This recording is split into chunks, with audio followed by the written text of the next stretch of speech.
Hi there, traders. This is Brad Gibble with today's trading action. All right, now we had the non-farm payrolls out, right? A lot of hype about this, a lot of anticipation, a lot of speculation around what the numbers were going to do. And if anything, it was a bit of a fizzer, right? It's sort of interesting, right? We've gone through a period of dollar strength whilst the US numbers have been on hold. We've had some Nvidia and a lot of tech firms come out with some good earnings reports.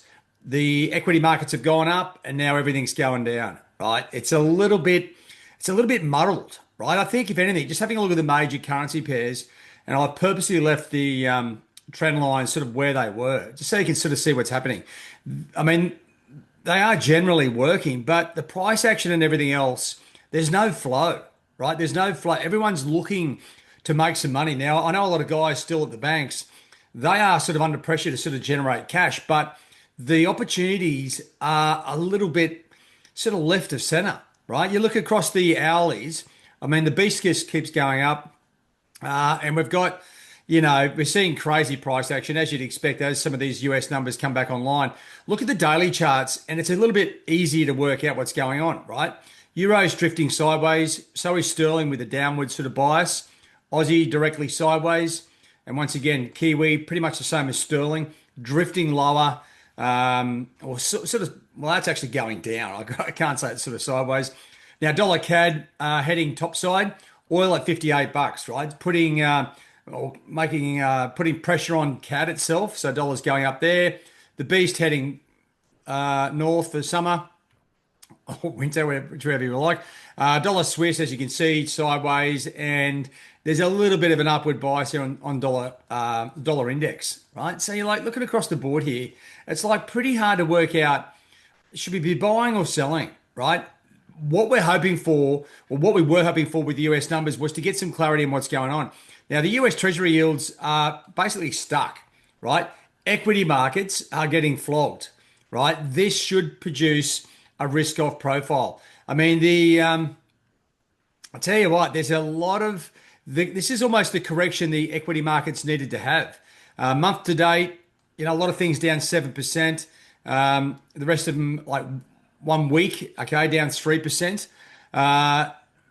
It's like, are we going to see a risk-off day, risk on, risk off? Is the dollar going to bounce back? Lee did a great job yesterday, sort of running through the numbers, right? Trying to work out when these numbers are coming out. And it's not for probably 2 or 3 weeks before we get the rest of the numbers. Now, if we just have a quick look at the, actually, let me just come back to the calendar on the side here. The US non-farm payrolls, okay, as Lee was starting, this is September numbers, right? Good outcome on the non-farm payrolls change. The unemployment rate, if I can just scroll down a touch here, private unemployment rate. Okay, 4.4 above, well, not quite above all expectations, but above the forecast. So we had a worse number, worse rate, good numbers. Then there's a whole bunch of other things coming out. Average earnings were a little bit neither here nor there, year on year up, month on month down. The market, to me, did not know what to be looking at. Now let's just have a look what's coming out today, right? There's still opportunities. I'd say take the dollar out of it still is the way to go. Now we've got Japanese inflation numbers. I'm not really looking at that. Now I'll come back to Japan just at the end because there's this building pressure for the BOJ and Japanese government to do something about the weakening yen, right? Now, when there's pressure on it and there's focus on it, nothing happens. But all of a sudden, the market will switch off, and that's when they strike. So today's inflation numbers, is that the trigger? I don't think so, but we'll wait and see. Now, we've got GFK consumer confidence numbers in the UK. Like the UK is pretty hot right now, right? As in not going so well. So it's important we see the consumer confidence numbers, retail sales figures, and the flash PMI numbers, right? So Sterling crosses, if you are trading today, have a look at these numbers because they are, there's potential in them to, give us some sort of direction here to work with. That's what we're looking for. Then in the North American session, I mean, you got a lot of cronies out of the Fed talking, Williams and his crew, but retail sales, you know what? We've got CAD weakness in the market from a weaker oil price. So you got to think weaker numbers here is the dream ticket. Maybe we see something there that drives that lower. Okay, and that's it. There's a lot of signals sort of lining up, or lighting up, I should say, but they're at the opposite ends of the spectrum where we need them. Just be patient because they will come around, right? What I am seeing a lot of is euro, right? Euro is outperforming a lot of these instruments. So when you see that, okay, it's a bit of a trigger to go in and have a look. I mean, I was just having a look at Bitcoin down 40,000 US from the highs there. It's looking nasty. And I've got a lot of friends in Bitcoin who are now, it's gone from being a bit of a joke to, oh dear. Okay, so just having a look at euro right on the crosses looks pretty good, right? As in strong. So make sure you have a look, redraw your trend lines.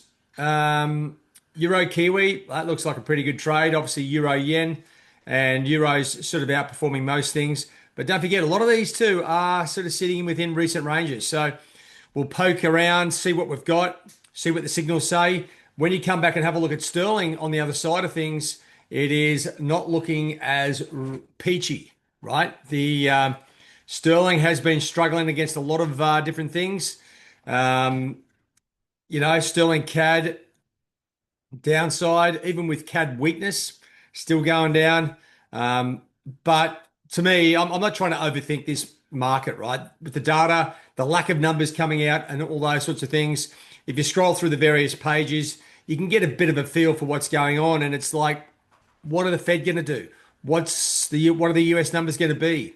All these sort of various components. So a little bit hard.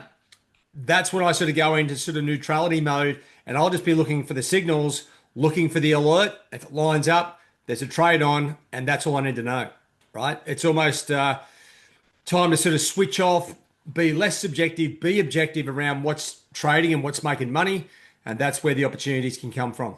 All right, guys, have a good one. All the best. Cheerio.